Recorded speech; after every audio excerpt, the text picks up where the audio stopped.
त्यहाँ किसान दाजुभाइसँग भेटघाट हुँदा वास्तवमा यसको उपलब्धि प्राप्त भएको कुराहरू महसुस भयो र हाम्रो राजधानी जलपाइगुडी वार्ड नम्बर 8मा पनि यो कार्यक्रम सञ्चालन छ। त्यहाँ पनि एउटा किसान समूह छ हाम्रो र त्यहाँ पनि यो जैविक कृषिको माध्यमबाट चाहिँ नि माटोलाई उर्वर बनाउने कुरा र माटोलाई स्वस्थ बनाउँदै हामी चाहिँ नि पनि स्वस्थ हुने एउटा विधिको एउटा उपलब्धिमूलक काम भएको भने त्यहाँ किसान दाजुभाइहरू पनि यो कुरा मलाई पनि भन्नुभएको छ र अस्ति डुम्रा भएको कार्यक्रममा पनि मलाई केदारजीले बोलाउनु भएको थियो र म त्यहाँ पनि गएको थिएँ। र यहाँ किसान दाजुभाइलाई म के पनि भन्न चाहन्छु भनेदेखि वास्तवमा यो कृषि जैविक कृषिको माध्यमबाट यो जैविक विधिद्वारा चाहिँ माटोलाई उपचार गरेर चाहिँ त्यसबाट उत्पादन लिने कुरामा हामीलाई तिनवटा कुराहरू फाइदाहरू छन् हामीलाई किसानहरूलाई। एउटा लागत कस्ट हामीलाई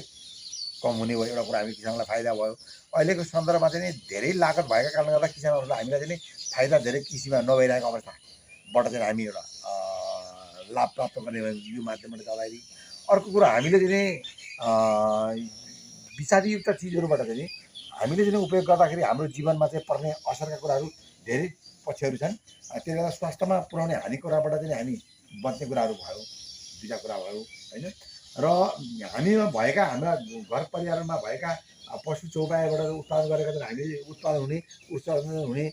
यो चाहिँ गहुहरू मूत्रहरू गोबरहरूबाट पनि हामीले चाहिँ मलहरू उत्पादन गरेर चाहिँ त्यसलाई चाहिँ प्रयोग गर्ने भन्ने कुराहरू यसबाट हामीलाई चाहिँ धेरै कुराहरूको हामीलाई फाइदा छ। र जस्तै जीवनमा हामीले हाम्रो शरीरमा पनि उहाँले भन्नुभयो नि त सबै कुराहरू माटोका कारणले गर्दा 70% रोगहरू चाहिँ बाली बिरुवाहरूमा प्राप्त हुन्छ माटोबाट र बाहिर अन्य घामहरूबाट हावाबाट दूषित वातावरणबाट चाहिँ 30% मात्रै चाहिँ यो चाहिँ रोगहरू चाहिँ बाली र बिरुवाहरूमा हुन्छ भन्ने कुराहरू उहाँले भन्नुभयो। र वास्तवमा हाम्रो मानव जीवनलाई मात्रै हामी तुलना गरौँ, हाम्रो शरीरमा भएका हाम्रो पेटमा चाहिँ हामीले नै हाम्रो शरीरमा हरेक खालको रोगहरू पाल्न बसिरहेको छ हामीले होइन। हामीले हाम्रो शरीरमा रोग पाल्न बसिरहेको छ। यदि हामीले राम्रो खालको स्वस्थ खालको यदि खानपानहरू हामीले र हाम्रो दैनिकी उठबसहरू खानेको समय, हाम्रो उठ्नेको समय, हिँड्नेको समय लगायत चाहिँ नि अन्य खानेकुराहरूको यदि तारतम्य यदि मिलाएर हामीले हाम्रो जीवनलाई स्वस्थ बनाउने भने यो पेटलाई मात्रै स्वस्थ बनाउने भने हामीले सैकडौँ खालका हाम्रा रोगहरूबाट चाहिँ नि हामीले मुक्ति पाउन सक्छौँ। त्यसले गर्दा हामीले के सम्झ्यौँ भनेदेखि त्यो माटो पनि त्यही हो, हाम्रो शरीरको एउटा अङ्ग हो, यो पेट हो। पेटलाई हामीले स्वस्थ राख्यौँ भनेदेखि हामी विभिन्न खालका रोगबाट हामी बच्छौँ भन्ने खालको कुरा चाहिँ नि हामीले यसरी नै बुझौँ। र त्यो माटोलाई यदि हामीले स्वस्थ राख्यौँ भने त्यहाँबाट जन्मिने जुन अङ्कुरण हुने बिरुवा र त्यसले दिने उत्पादन या त्यो रोगी नरोगी हुने कुरा पनि त्यो माटोमा निर्भर हुन्छ। 70% चाहिँ भन्ने कुरा भयो र 70% यदि माटोलाई हामी स्वस्थ राख्यौँ भनेदेखि हामीले त्यसबाट धेरै कुराहरू जोगिन सकिने रहेछ भन्ने कुरा यो कुराहरू उहाँको भनाइबाट पनि पुष्टि भयो। र 30% भनेको चाहिँ बाहिरी हावापानी वातावरणबाट चाहिँ हुने कुरालाई चाहिँ हामीले विभिन्न माध्यमबाट चाहिँ प्राकृतिक पद्धतिबाट उपचार गरेर पनि हामीले ती बोट बिरुवाहरूलाई चाहिँ स्वस्थ बनाउन सक्छौँ र त्यसबाट लाभ लिन सक्छौँ भनेर कुरा उहाँले भन्नुभयो। त्यसले गर्दा अहिले नेपाल सरकार पनि यो ढङ्गले चाहिँ आज वास्तव प्राकृतिक ढङ्गको चाहिँ प्राकृतिक भनेको कुरो हामीले बुझ्यौँ नि त होइन। माटो, हावा, पानी, घाम भन्नुभयो उहाँले, पञ्चतत्त्वको कुराहरू उहाँले गर्नुभयो नि त होइन। पञ्चतत्त्वबाट सिर्जित हुने कुरालाई यसबाट चाहिँ उत्पादन लिने कुराहरूमा चाहिँ जुन अङ्कुरित हुने बाली बिरुवाहरू जन्मने कुरा प्राकृतिक गुणहरू छ। यो गुणमा चाहिँ आज विषादीयुक्त कुरोहरू, खाद्यमलको प्रयोगहरू, डिएपी, युरियाहरूको होइन, पोटासहरूको विभिन्न खालका कुराहरूको अत्याधिक मात्राको प्रयोग कारणले गर्दा यी कुराहरू हामी मानव जातिले चाहिँ प्रयोग गर्छौँ, दैनिक बिहानमा प्रयोग गर्छौँ। यसले गर्दाखेरि चाहिँ हामी मानव जीवनमा चाहिँ अत्यन्त रूपमा चाहिँ यो अप्राकृतिक वस्तुको हाम्रो प्रयोगले गर्दाखेरि हामीलाई चाहिँ यो विभिन्न खालका रोगहरूले चाहिँ गरिरहेको अवस्थाले गर्दा स्वास्थ्य क्षेत्रमा विकराल स्थितिहरू र गम्भीर प्रकृतिका रोगहरू लाग्ने, क्यान्सर लगायतका रोगहरूदेखि लिएर गम्भीर प्रकृतिका रोगहरू, डायबिटिजहरू, सुगरदेखि विभिन्न खालका कुराहरू चाहिँ हामीलाई हुने भएकोले गर्दा चाहिँ यो कुराहरूबाट चिन्तित हुँदो र किसानहरूले पनि यो अब विषादीयुक्त चिजहरू प्रयोग गरेर चाहिँ खर्चिलो खालको चाहिँ ढङ्गले चाहिँ हाम्रो उत्पादन हुने भएको हुँदा किसानहरूलाई फाइदा पनि नहुने भएको हुँदाखेरि राज्यले नै प्राकृतिक विधिबाट चाहिँ उत्पादन गर्ने र अर्ग्यानिक वस्तुहरू उत्पादन गरेर नागरिकहरूमा त्यो अर्ग्यानिक वस्तुको उत्पादन चाहिँ प्रयोगसम्म पुर्याउने खालको ढङ्गले चाहिँ राज्यले त्यो खालको व्यवस्थाहरू गरिरहेको अवस्था छ। यो राज्य पनि यस कुरामा चिन्तित छ। अस्ति मात्रै म मन्त्रालय गएको थिएँ, कृषि मन्त्रालयमा, प्रदेश कार्यालयमा नि उहाँहरूको पनि खालको यो खालको सोचहरू रहेछ। प्रदेश कार्यालय जाँदा उहाँहरूले के भन्नु वास्तवमा राम्रो कुराहरूको बिचमा हामी एउटा अध्ययन गरिरहेका छौँ। यो जैविक विधिद्वारा चाहिँ नि उत्पादनमा कृषकहरूलाई चाहिँ नि अलिकति अगाडि लाने कुरामा चाहिँ हाम्रो सोच भइरहेछ र यसपालि कोशी प्रदेशका चाहिँ केही जिल्लाहरूमा चाहिँ नमुनाको रूपमा डेमोन्स्ट्रेसन रूपमा चाहिँ नि यो खालको कुराहरू हामी चाहिँ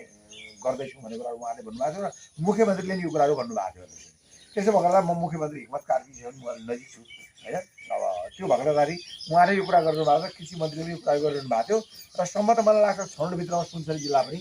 पर्न सक्छ है साथीहरू। मैले अनुमान भनेको यहाँलाई भोलिको दिन यहाँ थाहा पनि पाउँछु सुनसरी जिल्ला पनि पर्न सक्ने सम्भावना भित्रमा छ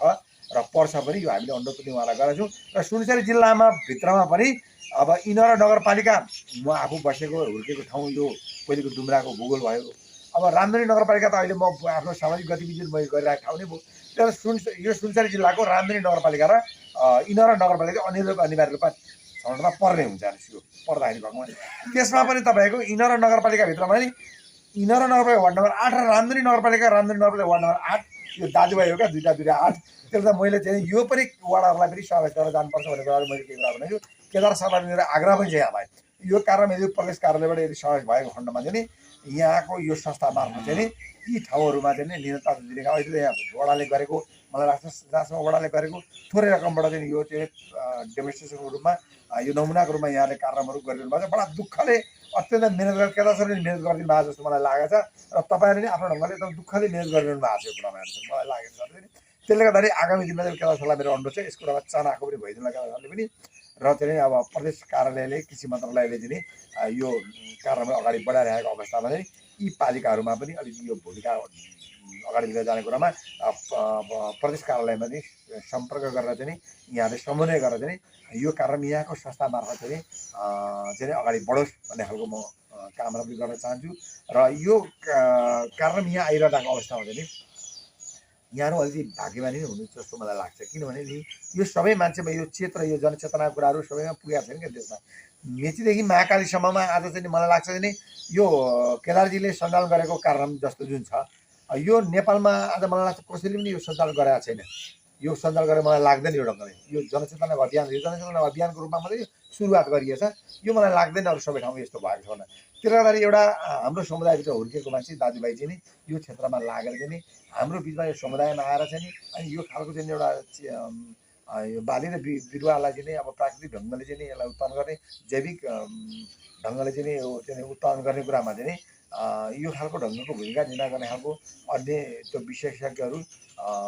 प्राविधिकहरू हाम्रो बिचमा आइपुग्नु भएको थिएन कहिले। त्यो त हामीले यो मानेमा पनि उहाँलाई चाहिँ अब सम्मान गर्नुपर्छ। आगामी दिनहरूमा चाहिँ उहाँबाट यो सञ्चालन गर्नुको मलाई थाहा थिएन। यहाँ इनर 8 पनि सञ्चालन छ भने थाहा थिएन। मैले केदार सर अस्ति सोधेको थिएँ त्यो डुम्रामा त कारण हाम्रो चलो रामधनी 8मा त त्यो इनर 8मा यो कारण चलाइदिनु किन मलाई माया छ त डुम्रा त म हुर्केको ठाउँ गएर चाहिँ सबै साथीभाइहरू त्यहाँ किसानहरू हुनुहुन्छ चाहिँ त्यो त्यहाँ पनि यो कारण छ। हे रोजा सर तपाईँलाई थाहै रहेछ त्यहाँ त धेरै लामो समयदेखि त्यहाँ चलाइरहेको छ हामी त्यो कारण। तपाईँ एक दिन आउनु होला न बरु उहाँसँग भेट गर्ने मौका अवसर पनि मिल्छ तपाईँलाई भनेर उहाँले भन्नुभएको थियो। यदि त्यस्तो कारण अवसर भएछ भनेदेखि मलाई एक दिन खबर गर्नु म त्यहाँ जान्छु साथीभाइले भेट्न आउनु धेरै भयो भनेर मैले भनेको थिएँ। त्यसले त अब साथीहरूले भन्नु हमरा त छोडिदेला तर के हो किन हो प्रधानजी भन्नु उहाँ साथीले मलाई। अब वडा चाहिँ भएँ पहिले हो रामधनी 8को अझै पनि साथीले डुम्रा गाइसक्यो उपाध्यक्ष भएको प्रधान भन्न छोड्नुहुन्न। ठिकै छ भन्छु म पनि किनभने प्रधान भन्नुहुन्छ म पनि गजब भरिदिन्छु। अब हाम्रो परिपाटी संस्कार त्यही थियो हिजो त्यही संस्कार हामी हुर्क्यो त्यही भन्नुहुन्छ उहाँले। त्यही भएर यो अवसर चाहिँ मलाई पनि जुटोस् है भनेर केदार सरलाई भनेको थिएँ। आज यहाँको बिचमा आउने अवसर पनि भयो कुरा गर्ने खुसी लाग्यो र केदार सरले यहाँ एउटा यो डेमोन्स्ट्रेसन देखाउनु भयो धानको बिउको चाहिँ वास्तवमा हामी केही जान्दा रहेछौँ म पनि जान्दा रहेछु अरे चाहिँ धेरै कुराहरू यहाँ बुझ्यो यी कुराहरू थाहा भयो होइन कि वास्तवमा हुने बिरुवाको चिल्लो पात नहुने बिरुवाको खस्रो पात भन्थे होइन एउटा उखान छ नि नेपालको होइन। अब त्यसलाई हुने खालको बिरुवा छ भने चिल्लो पात हुन्छ अरे त चिल्लो पात बनाउन त सुरुदेखि नै यसलाई त गर्नु पर्दो रहेछ नि त। यो बिउ राख्नुभन्दा हामी खेतमा लगेर चाहिँ बिरुवा रोपेपछि मलखाल गरेर त्यसलाई हरियो बनाउँथ्यौँ हामी। तर त्यो पनि होइन रहेछ त्यो बिउमा त्यसलाई दानादेखि नै त्यसलाई चाहिँ गर्नुपर्ने कुराहरू होइन ट्रिटमेन्टहरू गर्नुपर्ने कुराहरू गर्नुपर्ने छ। त्यसले हाम्रो के भन्छ अहिलेको स्वास्थ्यको कुरामा के छ भने यदि चाहिँ बच्चा स्वस्थ भयो भनेदेखि भोलि गएर चाहिँ त्यो स्वस्थ बच्चा देश निर्माणको अभियानमा लाग्ने स्वस्थ बच्चा बन्न सक्छ। त्यो मानसिक रूपमा नै स्वस्थ हुन्छ त्यो बेला स्वास्थ्यको दृष्टिले स्वस्थ बच्चाले मात्रै हरेक कुराहरू प्रगति उन्नति गर्न सक्छ हामी भन्ने एउटा हाम्रो भनाइ छ। त्यसले पेटमा गर्भ अवस्थामा भएदेखि नै आमाको गर्भावस्था भएको अवस्थादेखि नै त्यो गर्भवती भएको महिला आमालाई चाहिँ नि हरेक कुराको पोषण तत्त्वहरू त्यो खुवायो भनेदेखि चाहिँ नि त्यो बच्चामा त पुग्छ अरे र पेटमै भएदेखि नै त्यो बच्चा स्वस्थ भएको बच्चा जन्मेपछि चाहिँ नि स्वस्थ हुँदै जान्छ अरे भन्ने हामीले त स्वास्थ्यमा पढाएको थियौँ सुनेको थियौँ र बोट बिरुवामा पनि त्यही कुरा रहेछ हेर्नु चाहिँ नि त्यसले यो गर्भावस्थामा पुगेको भन्दा दानालाई नै हामीले ट्रिटमेन्ट गरेर सबै कुराहरू गरेर माटोमा लगाएर माटोलाई नै उपचार गरेर अब के माटोमा उपचार गरेर त गर्भ भयो नि त माटो भनेर अब त्यसलाई पनि उपचार गरेर स्वस्थ हुनु पऱ्यो महिला पनि स्वस्थ भयो भनेदेखि न त्यसले पनि तपाईँको राम्रो ढङ्गले सहज ढङ्गले त्यो बच्चा स्वस्थ हुन्छ पेटमा पनि र त्यो बच्चा स्वस्थ आमाबाट जन्मेको बच्चा पनि स्वस्थ हुने भयो यदि बिहान नै रोगी भयो भनेदेखि त्यो बिहानमा लगेर हामीले धान छरिदिउँ भनेदेखि या कुनै पनि बिरुवा लगाएर राख्यौँ भने त्यसबाट जन्मिने बिरुवा त तपाईँ रोगी नै हुने भयो अनि त्यो रोगी बिरुवा लगाएर हामी फेरि उखाल्छौँ लगेर अर्को ठाउँमा सार्छौँ जहाँ माटो रोगी नै छ एक त बिहाड पनि रोगी हुने भयो अनि त्यो बिहाडबाट निकालेको रोगी बिरुवालाई लगेर फेरि चाहिँ रोगी ठाउँ माटो पनि उपचार नगरेर रोगी ठाउँ लगाएर हामीले रोपेपछि नि त्यहाँबाट हामीले के को प्रतिफल आशा गरेर होइन त्यसले गर्दा रोगी आमाबाट जन्मेको बच्चा जसरी चाहिँ तपाईँको स्वस्थ हुँदैन त्यसले चाहिँ समग्र विकास हुँदैन त्यसको चाहिँ जस्तै त्यो बच्चाको त्यस्तै खालको चाहिँ यो बाली बिरुवा र त्यो खालको लागु रहेछ भन्ने कुरा उहाँले भन्नुभयो यहाँ मलमूत्र देखाउनु हो गोबर देखाउनु हो अब ट्रिटमेन्ट गर्ने कुरामा तपाईँको चुनाको प्रयोग गरेर सक्खरको प्रयोग गरेर देखाउनु हो सक्खर त हामी अब गुलियो चिज खाने मात्रै कुरा भन्थ्यौँ होइन अब माटोमा प्रयोग गर्नुपर्ने कुराहरू रहेछ यो सक्खर चाहिँ अब गाई बस्तुलाई चाहिँ दुध खानको लागि दुध धेर उत्पादन गर्नको लागि चाहिँ हामी सक्खर खुवाउँथ्यौँ थाहा होला तपाईँलाई हटिया बजारमा लाने चाहिँ गाई बेच्न लाँदाखेरि चाहिँ सक्खर उखाएर ल्याएको होला त्यही भएर आज दुध 2 किलो दियो घरमा किनेर लगेर 1.5 किलो मात्रै दियो अर्को दिन 1 किलो दियो भनेर भन्थ्यौँ हामी होइन तर सक्खरमा त कत्रो तागत रहेछ हेर्नु त दुध मात्रै त पकार्ने मात्रै कुरो होइन माटोलाई पनि तपाईँको सुधार्ने र माटोबाट चाहिँ शक्ति उत्पादन ऊर्जा उत्पादन गर्ने शक्ति त सक्खरमा रहेछ हेर्नु अब हामीले फालेको मलमूत्रमा पनि त्यो कुरो रहेछ होइन त्यसले गर्दा त मूत्रलाई चाहिँ कसरी चाहिँ सफा गर्ने भन्ने कुरो चाहिँ उहाँ पनि चुन हालेर देखाउनु उहाँले चाहिँ एसिडको मात्राहरू हुन्छ त्यसले चाहिँ त्यो एकचोटि छिटो भने त्यहाँ चाहिँ एसिडको मात्राले गर्दा त्यसलाई चाहिँ गलाइदिने कामहरू गर्छ हामी गाई बस्तुहरू पिसाब गर्ने ठाउँमा मान्छेले पिसाब गर्ने ठाउँमा जाउँ न त्यहाँ घाँस गर्ने ठाउँमा भएको ठाउँ पिसाब गऱ्यो भनेदेखि त्यो चाहिँ मर्छ त्यहाँ डढ्छ अरे त्यो एसिडले डढाएको अरे कति कुरा हामीलाई ज्ञान छैन त्यसलाई चाहिँ एसिडको मात्रालाई चाहिँ समाप्त गर्ने कुरामा चाहिँ त्यो चुनको प्रयोग गर्ने भन्ने कुरा उहाँले पनि सबै चिजको यो मिश्रणबाट चाहिँ नि अब एउटा प्राकृतिक जैविक वस्तुको उत्पादन हुने रहेछ र त्यसले गर्दा चाहिँ हाम्रो बिहाडमा चाहिँ तपाईँको त्यो प्रयोग गरेपछि माटोलाई चाहिँ सुधारिने स्वस्थ माटो हुने त्यो बिहाडमा चाहिँ बिउ लगाएर बिउलाई पनि विभिन्न ढङ्गले चाहिँ अब त्यो उपचार गर्ने विधि पनि उहाँले सिकाउनु भयो होइन त्यो उपचार विधिबाट गरेको बिउ पनि स्वस्थ हुने भयो र यसरी एवं प्रकारले गरिने कुराहरूबाट हामीले कृषकहरूले चाहिँ लाभ लिने कुराहरू पनि उहाँले भन्नु बडा मलाई चित्त बुझेको कुराले क्या अब हामी यो कुराहरूमा जानकार रहेनछौँ अहिलेसम्म अब आगामी दिनमा हामीले अहिले यो प्राथमिक सुरुवाती हो हाम्रो यो चाहिँ बिस्तारै बिस्तारै चाहिँ हामी चाहिँ सबै ढङ्गले जाउँ अरूले के गर्यो भन्नेपट्टि नलागु हेर्नुहोस् भोलिको दिनमा गएर चाहिँ के भने तपाईँहरूको यहाँ हामीले उत्पादन गरेको नि हेर्नुहोस् है महत्त्वपूर्ण कुरा चाहिँ हेर्नुहोस् यहाँ यो कृषि समूहले उत्पादन गरेको जैविक विधिद्वाराबाट चाहिँ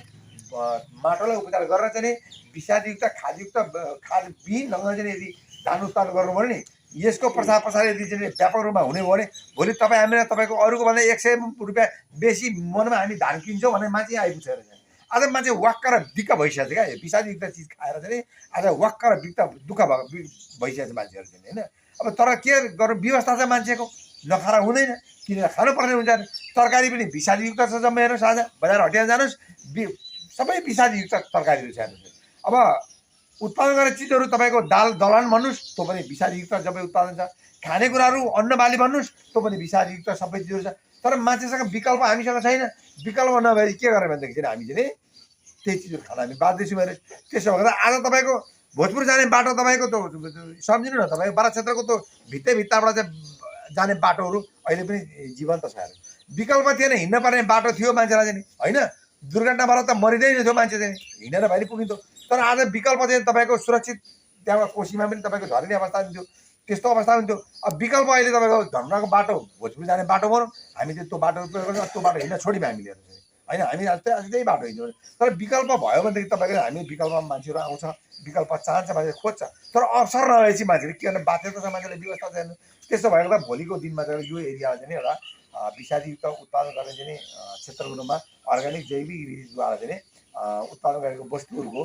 बजारमा चाहिँ प्रचार प्रसार यदि भयो भने हामीले सामाजिक सञ्जालहरू प्रयोग गरेर भोलि त्यो खालको ढङ्गले प्रयोग पनि गर्न सक्छौँ यदि त्यो अवस्थामा भयो भने हामीलाई यहीँ बुकिङ हुन्छ हेर्नुहोस् बुझ्नु न यी चिजहरू बुकिङ हुन्छ मान्छेहरू यहीँ आउँछन् यहीँ आएर किन्न सक्छन् त्यसले त केही दिनको लागि चाहिँ अलिक कम उत्पादन होला हामीलाई तर मेहनत गरेर हामीले बिस्तारै बिस्तारै चाहिँ माटोलाई चाहिँ तपाईँको स्वस्थ बनायौँ भनेदेखि चाहिँ आज माटो नै हाम्रो तपाईँको अस्वस्थ छ। त्यो कारणले गर्दाखेरि तपाईँको अब हामीले तत्काल भने जस्तो प्रतिफल प्राप्त नहुन सक्छ, तर बिस्तारै भोलिको दिनमा चाहिँ यो प्रतिफल प्राप्त हुन्छ। र यो भएकोले गर्दा यो कार्यक्रमको यसो आयोजना गर्नु हो। आज मलाई चाहिँ यहाँहरूको बिचमा बोलाएर यहाँ आएर केदार सरले चाहिँ यहाँसम्म आउने अवसर दिलाइदिनु। साथीहरू छ, पुरानो साथीहरू छ। म हिजो डुम्रा गाविसको उपाध्यक्ष भएको बेला 54 सालदेखिको चाहिँ धेरै साथीहरूसँग चाहिँ म बिछडिएको थिएँ होइन। त्यसलाई भेटघाट र सम्पर्कहरू थिएन उहाँहरूसँग। पछाडि गएर स्थानीय तहको विभाजनले गर्दाखेरि म राजनीति नगरपालिकातिर परेँ, यहाँ यिनीहरूतिर पर्नुभयो। अब बिचमा भेट हुने अवसर यो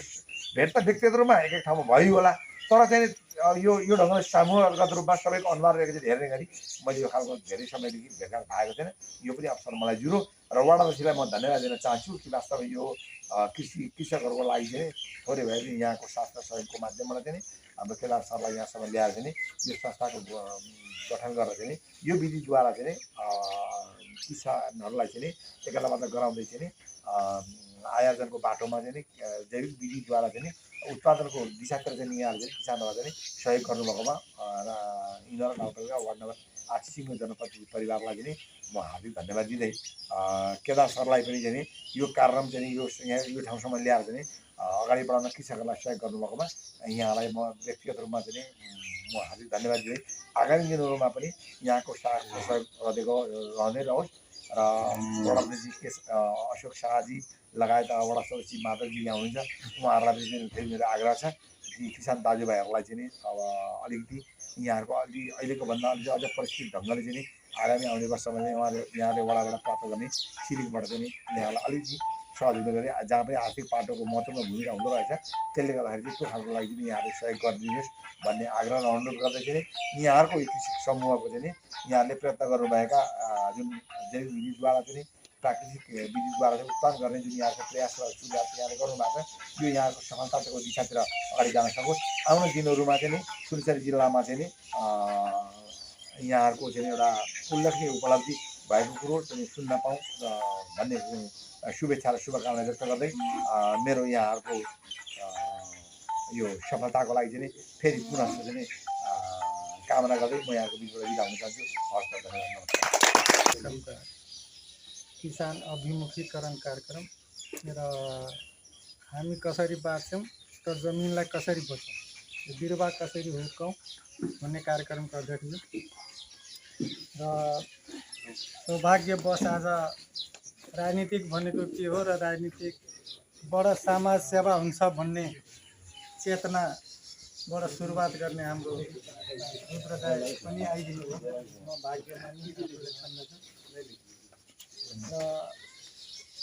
कारणवश प्रदेशको केही बजेटहरूको कारणवश म 8-10 दिन प्रदेशबाट कुदिरहेको छु र ती कुराहरू नै जोड्ने विकाससँगका कार्यक्रमहरू कतै हुन्छ कि भनेर प्रयासको लागि 8-10 दिनदेखि कावाको रूपमा हाम्रो माधवलाई जुन आज वडामा सेवारत हुनुहुन्छ, उहाँलाई पनि धन्यवाद दिन चाहन्छु। र यो कार्यक्रमको प्रेरणादायी भूमिकामा अग्रज हाम्रा गुरु जुन किसानलाई जमिनसँगको मित्रता बद्ध कसरी गर्ने र आफ्नो मित्रलाई कसरी सँगसँगै लाने, अगाडि लाने र आफू पनि स्वच्छ हुने र समाजलाई निरोग बनाउने भन्ने गुरु हाम्रो केदार पोखरेल सर लगायत सम्पूर्ण अगुवा किसान मित्रहरू र तपाईहरुलाई म गुरुकै दर्जा दिन्छु, किनभने तपाईहरु अगुवा जुन हुनुभएको छ र हाम्रो रुद्रदाईले जुन एउटा प्रेरणादायी कुरा गर्नुभएको छ, तपाईहरुको आजको यो भूमिकाले भोलि तपाईहरु व्यावसायिक रूपमा गुरु हुन पाउनुहुन्छ। जुन तरिकाले केदार सरले लागिराख्नु भएको छ र तपाईहरुको इच्छा र जुन परिश्रमले अगाडि बढिराख्नु भएको छ, त्यो तपाईको इच्छा परिश्रम र केदार सरको एउटा बाटो निर्देशले गर्दाखेरि सुनसरी जिल्लामा मलाई लाग्छ तपाईहरु जस्तै बिउको लागि होस्, मलको लागि होस्, कोही न कोही गुरुको रूपमा प्रस्तुत हुन पाउनुहुन्छ र त्यो दिनको लागि 8 नम्बर इनरवा 8 सौभाग्य हुन पुग्छ भन्ने एउटा आशा लिएर र यो किसानहरुसँग जोड्दै गर्दाखेरि र यो बिरुवा जमिनलाई कसरी हुर्काउने र हाम्रो जमिनलाई कसरी जोगाउने र बिरुवा हुर्किराख्दाखेरि र जमिन जोगिराख्दाखेरि त्यो सँगसँगै हाम्रो जीवन पनि जोडिएको हुनाले हामी चिजलाई हामी कसरी संरक्षित गर्ने भन्ने चिजहरूमा महत्त्वपूर्ण कुरा आज जुन गर्भबाट सुरुवात हुने कुराको आज आरम्भ भएको छ। किनकि धानको बिउ छर्किने बेला सुरु हुने बेला छ र धानको बिउ नै राख्दाखेरिको अवस्थामा कसरी ट्रिट गर्ने र त्यो बिउलाई कसरी स्वस्थ बनाउने र त्यो बिउ स्वस्थ भइराखेको अवस्थामा हामी जुन बेर्ना सार्छौँ र ती धान उत्पादनमा जमिनको भूमिका र हावापानीको भूमिकामा त्यो जुन फल लाग्छ त्यो फलले हाम्रो शरीरलाई कसरी बेनिफिट दिन्छ त्यो चिजमा चाहिँ हाम्रो केदार सरले धेरै राम्रो व्याख्या गरेर हाम्रो आउने दिन कसरी स्वच्छ हुन सक्छ र ती चिजमा राम्रो कुराहरू धेरै राम्रा तरिकाले धेरै स्पष्ट तरिकाले पारदर्शी गरिदिनु भएको छ। त्यसको ती चिजहरूलाई अभियानको रूपमा एउटा केदार सरलाई म धन्यवाद दिन चाहन्छु। आउने दिनमा पनि म तपाईँहरूलाई के गर्न चाहन्छु भने अब मेरो 3 वर्ष 5 वर्षको कार्यकालमा 3 वर्ष घट्यो। 3 वर्षको कार्यकालमा पनि म सुरु वर्ष अस्ति पनि म केही कुराहरू राखेका थिएँ। सुरु वर्षको कार्यक्रमको शीर्षकको नाम अलिकति चेन्ज भएकोले प्रयोग गर्न पाइनँ। दोस्रो वर्षदेखिको कार्यक्रममा हामी सहभागी भयौँ र यसपालिको कार्यक्रम हामी लगभग 35-40 जना किसानलाई प्रत्यक्ष रूपमा जैविक मल र जीवाणुसँगको कार्यक्रमहरूमा ड्रमहरू वितरण गरेर र घर घरमा गएर प्रशिक्षण दिएर र यसलाई कसरी चाहिँ जमिनमा लग्दाखेरि बिरुवादेखि लिएर सम्पूर्ण वातावरणदेखि लिएर हाम्रो शरीर समाजसम्ममा बेनिफिट पुग्छ भन्ने कुराहरू हामी धेरै कुराहरू बुझिसकेका छौँ र बुझ्ने कार्यक्रमको सँगसँगै सायद त्यही कार्यक्रमलाई अझै पनि सशक्त तरिकाले जोडदार तरिकाले र धेरै किसानहरूलाई विश्वास नहुने उब्जनी घट्छ कि अनि राम्रो हुँदैन कि एउटा तरासले अझै पनि केही फरक पर्दैन उब्जनीमा केही कमी आउँदैन भन्नकै लागि आज तपाईँ केदार सरले अझै पनि त्यहाँसम्म जोड्ने कामहरू र किसानको खेतसम्मको उत्पादनमा कुनै फरक पर्दैन भन्ने कामहरूसँग जोडेर आज पनि बेर्नाको बारेमा हामी एउटा राम्रो ज्ञान पायौँ र यो कार्यक्रमसँग जोडिँदै जाँदाखेरि हामीसँग धेरै चिजहरू प्राप्त भइसकेका छ। अस्ति हामी 2वटा ड्रममा जीवाणुहरू बनायौँ। जीवाणु सँगसँगै हामीले त्यो ब्याक्टेरिया उत्पादन गर्ने पनि हामीले उ गर्यो ट्राइकोडर्मा मात्रै हामीले खेतमा उ गर्यो भने लगभग 60-65% रोग माटोको रोगहरू घट्छ र माटोको रोगहरू घट्यो भने लगभग अस्ति वक्ता मित्रहरूले भन्नुभयो कि माटोको रोग मात्रै घट्यो भने लगभग 60देखि 70% बिरुवा हेल्दी हुन्छ र ती बिरुवा हेल्दी भयो भने त्यसमा अनाज हेल्दी हुने, त्यसबाट उत्पादन हेल्दी हुने र त्यो अनाजहरू जसले प्रयोग गर्छ त्यसको शरीर पनि हेल्दी हुने अवधारणाहरू जोडिएको हुनाले हामी विषादी मुक्त हामी समाजका एउटा अग्रज किसान बन्न सक्छौँ र एउटा मलाई लाग्छ यो देशमा पहिलो किसान हुने अवसर पनि पाउन सक्छौँ भन्ने आशा हामी लिएर र त्यही आशाका साथ हामी केदार सरले परिश्रम पनि गरिराख्नु भएको छ र मलाई उहाँ सरलाई पनि सरको इच्छा आकाङ्क्षा पनि पुरा होस् र यी किसान साथीहरू पनि आउने दिनमा सफल होस् र किसान साथीहरू यो आफ्नो खेती किसानी सँगसँगै व्यावसायिक रूपमा पनि अगाडि बढोस् भन्ने इच्छाका साथ आउने दिनमा पनि तपाईँहरूसँग एउटा वडाबाट हुने सहयोगहरू जोड्ने कार्यहरू गर्छौँ र प्रदेशबाट हुने कामहरू केदार सर पनि लागिराख्नु भएको छ, रुद्र दाईहरू पनि लागिराख्नु भएको छ र त्यस पछाडि जिल्लामा पनि धेरै साथीहरूले सुनसरी जिल्लामा पनि यिनीहरूलाई बढी लक्षित टार्गेट गर्नुपर्छ भन्ने धेरै कुनाबाट लागि हुनाले ती कार्यक्रमहरू पनि अगाडि बढ्छ भन्ने आशा छ र अर्को चिजमा 2-3वटा चिजहरू के जोड्न चाहन्छु भने हाम्रो वडामा 70 लाखको कार्यक्रम किसानको थियो। यो सायद यिनीहरूको पहिलो रेकर्ड होला र सुनसरी जिल्लाकै एउटै वार्डमा चाहिँ 70 लाखको कार्यक्रम हुनु पहिलो रेकर्ड हुन सक्छ जस्तो मलाई लाग्छ। त्यो डाटा चाहिँ मैले लिएको छुइनँ। दुर्भाग्यवश त्यसमा कार्यक्रमहरू नगरपालिकामा पठाइदिने भएकोले नगरपालिकामा आफ्नै तरिकाकोहरू गर्दाखेरि धेरै साथीहरूले बोरिङ पायो। 30 लाखको कार्यक्रम थियो त्यो। 10 लाखको साना किसान व्यावसायिक तालिमहरू अब त्यो खोल्ने बेला छ। त्यसमा संस्थाहरू भर्ने भएकोले 2टा संस्था भरेको छ। 2टा संस्था मध्येमा कुनै न कुनै एउटा संस्थाले पाउनेछ र त्यो कार्यक्रमहरू पनि अगाडि बढ्नेछन्। र 23 लाखको विद्युतीकरण, कृषि विद्युतीकरण कार्यक्रम र त्यो कार्यक्रममा म रुद्र दाईलाई र लगायत केदार सरलाई पनि एकचोटि मेयर साहबसँग म बारम्बार यी कुराहरूलाई उठाइराख्दा पनि आजसम्म त्यो कार्यक्रम अगाडि बढ्न पाएको छैन। र त्यो कार्यक्रम अगाडि बढिदिएको भए लगभग अहिले जुन विद्युतको सुविधाहरू भएको छ किसानलाई धेरै सहज हुन्थ्यो। र हाम्रो सिँचाइको पनि व्यवस्था कमजोर भएकोले तार बोक्नु, मोटर बोक्नु, अनि त्यो गोरुलाई हाँक्दै जानु, अनि धानको बिलहरू जानु, अनि गाडा लिएर जानु, मतलब धेरै झोलबाट कम हुन सक्थ्यो। किनकि घर खेतमै यदि पोल पुगेको भए त्यो सहज हुन्थ्यो। त्यसमा हजुरहरूले पनि एकचोटि उ गरिदिनु भने 23 लाख विनियोजन बजेट भएको छ। र केही साथीहरूले विकास नगरौँ भन्ने साथीहरूले तत्त्वहरूले गर्दाखेरि ती कार्यक्रम अगाडि बढ्न पाएको छैन। र त्यो कार्यक्रममा केदार सरको पनि अब तपाईँकै मित भएकोले, अलिकति नजिक भएको नाताले तपाईँ पनि एकचोटि किसानसँग म पनि जोडिएको हुनाले त्यो कार्यक्रम अगाडि बढाइदिनु। धेरै गुनासोहरू आइरहेका छ भन्ने चिज पनि हजुरले अलिकति पहल गरिदिनु होला। अब रुद्र दाई जिल्लाकै नेता भएको हुनाले जिल्लाकै एउटा नेतृत्व र यो वार्डको माया गर्ने भएको हुनाले त्यसमा हजुरले पनि गरिदिनु भने लगभग गैँडाटोल झुलुङ्गे पुलसम्म र यो चौरीको पोल तपाईँको यो हाम्रो पूर्व टोल र यो बिचको टोल जोड्ने बाटोसम्म विद्युतीकरण हुन सक्थ्यो त्यो पैसाले। र मैले बारम्बार गर्दाखेरि पनि आजसम्म त्यो ठेक्काको प्रक्रिया अगाडि बढेको छैन। र अब त्यो कोल्याप्स हुने अवस्थामा जान्छ कि भन्ने आशंका छ। र हजुरहरूको प्रयासले त्यो कार्यक्रम सफल होस्। त्यो कार्यक्रम सफल भयो भने किसानको लागि यसपालिको लगभग 65 देखि 70 लाखको काम हाम्रो वार्डमा किसानकै लागि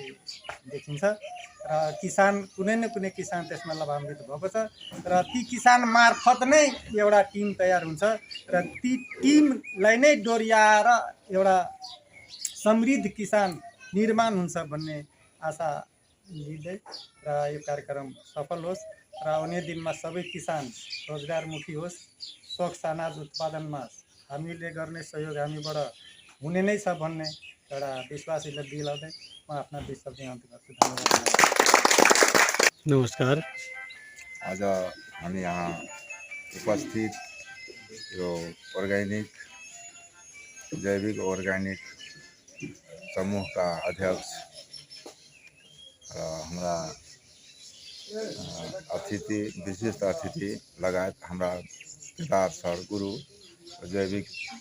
अर्ग्यानिक का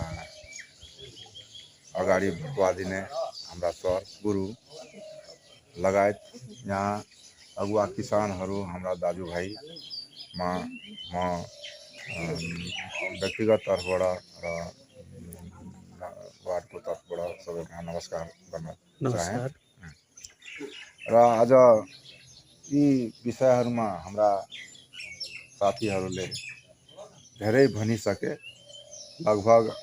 मलाई त्यो विषयमा भन्नु अरू कोही बाँकी छैन जस्तो छ। तर एउटा श्लोक छ कि 7 समुद्रको पानीलाई मसी बनाएर एउटा कलमले लेख्न खोज्यो भने गुरुको महिमालाई उखान गर्न सकिँदैन। त्यही हो, 7 समुद्रको पानीलाई मसी बनाएर एउटा कलमले लेख्न, गुरुको महिमालाई लेख्न चाहे भने त्यो सम्भव छैन जस्तो लेखिएको छ। वास्तवमा यस्ता जैविक र यो अहिले नजानेका कुराहरू हामी समक्ष आएर सिकाउँदै हुनुहुन्छ। यो त वास्तवमा हाम्रो लागि राम्रो हो। तर यसको लागि सर्वप्रथम कुनै न कुनै चिज पाउनको लागि आफूसँग भोक रहनुपर्छ, भोक प्यास। जब हामी माझ एउटा कुनै चिजको चाहनाको लागि प्यास जागो भने, भोक जागो भने, त्यसप्रति जुन हामीले गरेको प्रगति या मन दिएर त्यो चिज गर्न चाहन्छौँ भने हामी त्यसमा सफलता हासिल गर्न सक्छौँ। अब हाम्रा किसान दाजुभाइहरू सबै धेरै संलग्न भएर आफ्नो आफ्नो समय दिएर यहाँसम्म आएर र यो विषयमा जुन ज्ञान लिन चाहनुहुन्छ उहाँहरूलाई सबैलाई आफ्नो आफ्नो सफलताको लागि शुभकामना दिँदै अब यहाँभन्दा अरू के बोलौँ, सबैले भनिसक्नुभयो। सबैमा नमस्कार गर्दै यो कार्यक्रमहरू सफल होस् भन्दै दुई शब्द यहाँ राख्छु।